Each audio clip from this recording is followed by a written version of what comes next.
आज ही Doubtnut app download करें। Doubtnut पर होगा अब आपके सभी मैथ्स, केमिस्ट्री, फिजिक्स और बायोलॉजी डाउट्स का सफाया। बस अपने क्वेश्चन की फोटो खींचो, उसे क्रॉप करो और तुरंत वीडियो सोल्यूशन पाओ। Download now. हेलो फ्रेंड्स, पिछली वीडियो में हमने मॉड्यूलस की इनइक्वालिटीज़ देखी थी। इस वीडियो में हम ग्रेटेस्ट इंटीजर की एक आध प्रॉपर्टी यूज़ करके हम सीखेंगे कि ऐसे इक्वेशन को कैसे सॉल्व करना है जिसके अंदर फ्रैक्शनल और ग्रेटेस्ट दोनों इन्वॉल्व हो। ठीक है, तो शुरू करते हैं आज का हमारा ये क्वेश्चन बोल रहा है कि 4 times fractional part of x is equal to x plus greatest x का सॉल्यूशन बताओ। ठीक है, ये एक इक्वेशन है, इसको हमें सॉल्व करना है। अब यहाँ पे एक बहुत इम्पोर्टेंट प्रॉपर्टी हमेशा, मतलब तीनों चीज़ें जब इन्वॉल्व हो, फ्रैक्शनल, ग्रेटेस्ट और एक्स, तो एक को तो आपको हटाना पड़ेगा, तब जाके आप दो चीज़ों को कंपेयर कर पाओगे ग्राफ से या ऐसे भी। ठीक है, तो यहाँ पे उसके लिए हम एक प्रॉपर्टी यूज़ करेंगे, वो होती है x is equal to greatest x plus fractional x. ये मैंने आपको प्रॉपर्टीज़ के टाइम पे भी बताई होगी और बहुत ऑब्वियस सी बात है, ये उसका इंटीजर पार्ट है, ये उसका फ्रैक्शनल पार्ट है, दोनों को ऐड करके नंबर खुद बन जाएगा। ठीक है, तो यहाँ से आप किसी भी एक को एलिमिनेट कर सकते हो इस इक्वेशन में। ठीक है, तो मैं क्या कर रहा हूँ कि ग्रेटेस्ट एक्स को एलिमिनेट करने की ट्राई कर रहा हूँ, तो आप लिख सकते हो greatest x is equal to x minus fractional part of x. ठीक है, ये आप यूज कर सकते हो। अब आ जाते हैं हमारे क्वेश्चन पे ऊपर वापस। क्वेश्चन ये है 4 times fractional part of x is equal to x plus greatest x. ठीक है, इसको सॉल्व करना है। तो जैसे मैंने आपको बोला, मैं ग्रेटेस्ट एक्स को हटाने जा रहा हूँ। उसका कारण भी आपको अभी थोड़ी देर में समझ में आ जाएगा, क्यों मैंने ग्रेटेस्ट को हटाया और फ्रैक्शनल पार्ट को नहीं हटाया, उसका एक कारण है। तो ग्रेटेस्ट एक्स को मैंने लिख दिया x minus fractional part of x from 1। ठीक है, तो यहाँ पे आपका आ गया 4 times fractional part of x is equal to 2x minus fractional part of x. तो ये आ गया आपका 5 times fractional part of x is equal to 2x। अब आप क्या करो कि जब भी ऐसा कोई इक्वेशन आए जिसमें फ्रैक्शनल या ग्रेटेस्ट हो, तो उसको अकेला रखो, बाकी सारी चीज़ें दूसरी तरफ चला, जितना भी मसाला है उसके साथ वो सब दूसरी तरफ जाने दो। तो ये हो गया fractional part of x is equal to 2/5 times of x. अब फ्रैक्शनल एक्स का फ़ायदा ये है कि उसकी जो रेंज है बहुत लिमिटेड है। हमें ये पता है, उसका ग्राफ भी मैंने आपको बताया कि फ्रैक्शनल एक्स जो होता है वो ज़ीरो से क्लोज 0 से ओपन 1 के बीच में होता है। ठीक है, तो ये जो चीज़ है वो क्लोज 0 से 1 के बीच में, तो ये चीज़ भी क्लोज 0 से 1 के बीच में होगी।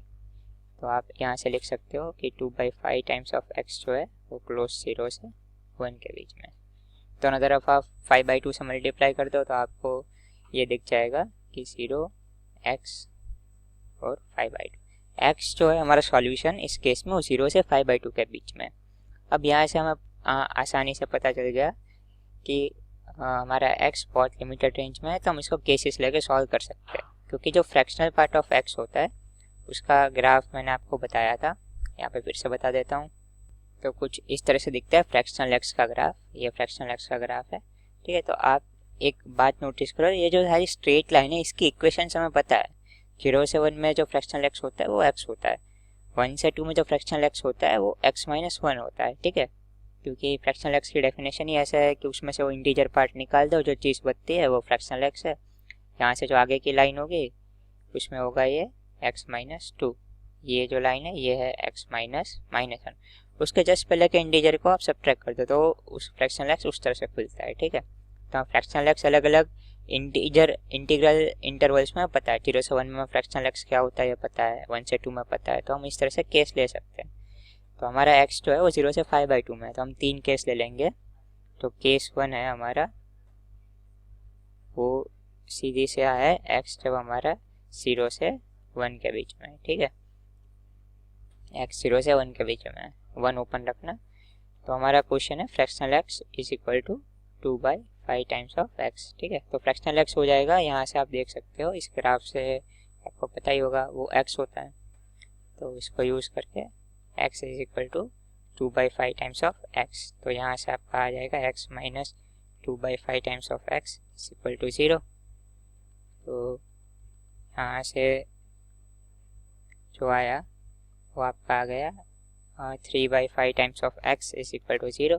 तो यहाँ से आपका एक्स जो आ गया वो 0 आ गया। ठीक है, therefore x is equal to 0। अब ये जो सॉल्यूशन आया, इसको हम जब भी हम केस लेते हैं तो ये इंश्योर करते हैं कि जो हमारा सॉल्यूशन आता है उसका इंटरसेक्शन ले ले हम अपने डोमेन में।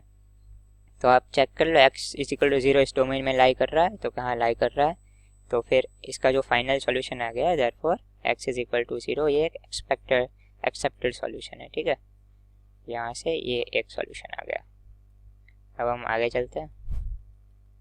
केस 2 हमारा, केस 2 जो हम लेंगे वो लेंगे कि जब हमारा x जो है वो 1 से लेके 2 के बीच में है। 1 यहाँ पे क्लोज्ड आएगा क्योंकि फ्रैक्शनल है, तो तब हमारा fractional x is equal to 2/5x है। जो x खुलेगा क्योंकि ये 1 से 2 के बीच में और ये फ्रैक्शनल है, तो x माइनस 1 खुलेगा, तो हो जाएगा x minus 1 is equal to 2/5 times of x। यहाँ से आपका आ गया 3/5 times of x is equal to 1, तो यहाँ से आपका x आ गया, वो आ गया 5/3, जो कि ऑलमोस्ट होता है 1.6 के बराबर। अब हमारा जो हम हमेशा करते हैं, ये स्टेप कभी नहीं भूलना कि जो आंसर आता है उसको आप केस के साथ चेक करो कि ये क्या इस केस के अंदर लाई करता है 1.6, 1 से लेकर 2 के बीच में, हाँ लाई करता है, देयरफॉर 1.6 एक वैलिड सॉल्यूशन है, x इज इक्वल टू 1.6। ठीक है, तो यहाँ से हमारा आ गया दूसरा सॉल्यूशन। मतलब 1.6 ना लिख के आप इसको 5/2 ही लिखे तो ही बेटर है,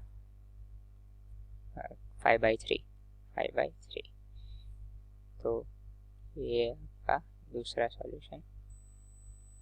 ठीक है, अब आपका हम केस 3 पे चले जाते हैं। केस 3 जो हमारा है,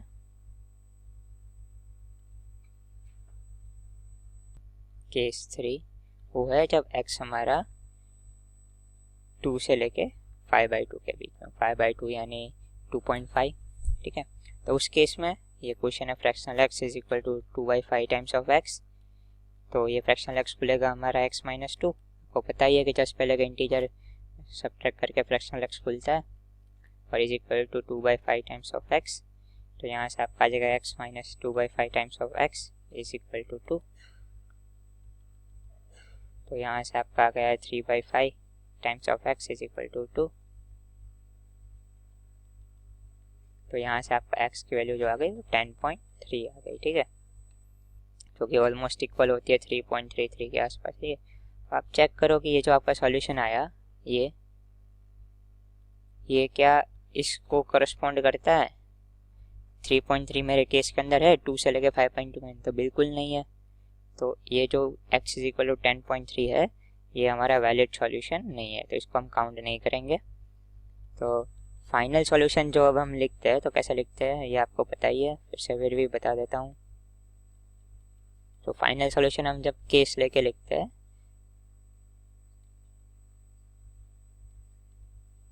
तो वो लिखते हैं कि केस